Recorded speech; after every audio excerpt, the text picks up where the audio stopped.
Lazarus. Hey survivors, it's Gerald, and I'm doing alright now. My mental state was deteriorating from the malnutrition, but I'm gaining my sanity back. Thanks again for the care package. Airdrop straight from a drone, can't believe you guys still have those. Spam to go with my corn.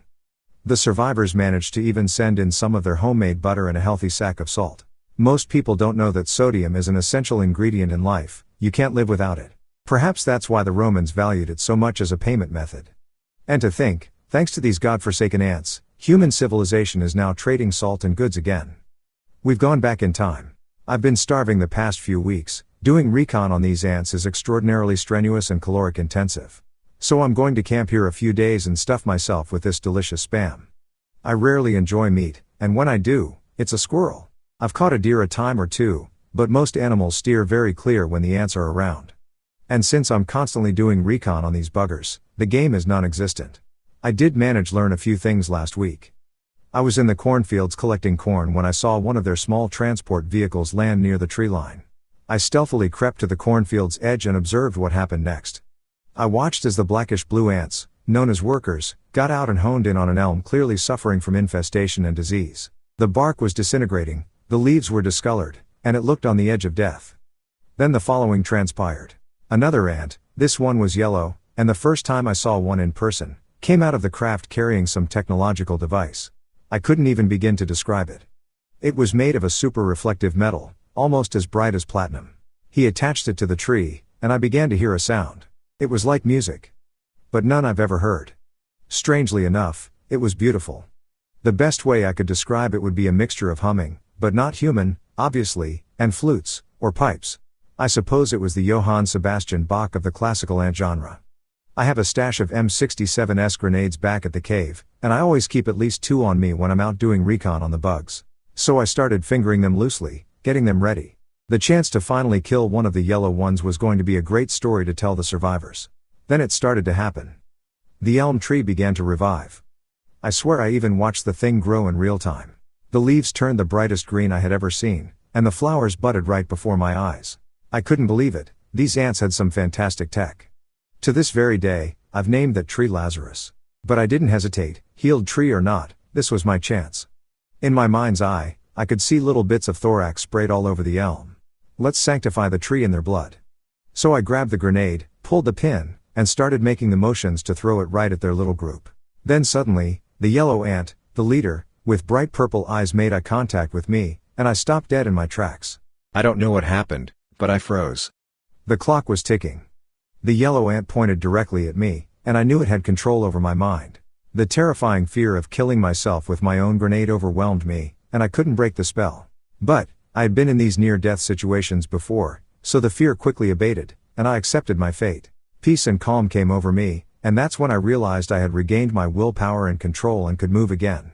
I quickly chucked the grenade in their direction, and it didn't get further than a few yards before it exploded in mid-air. However, I didn't want to take second chances against this mind-controlling yellow ant, so I fled as fast as possible through the cornfields.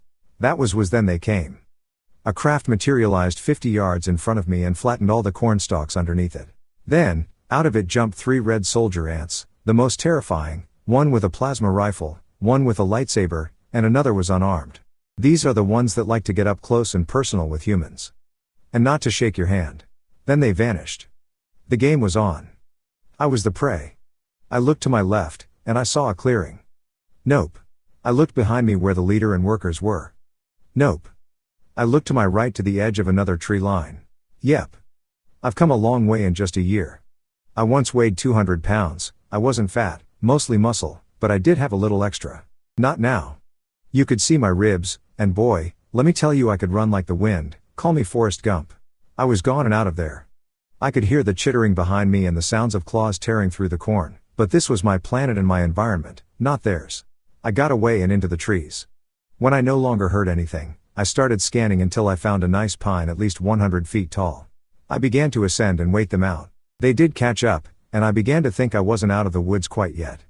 They materialized at the tree's base and started to look up directly up and scanning, looking back and forth. I heard some chittering, and then one of the nasty red buggers began to climb up the tree. It got about 30 feet and then turned back around.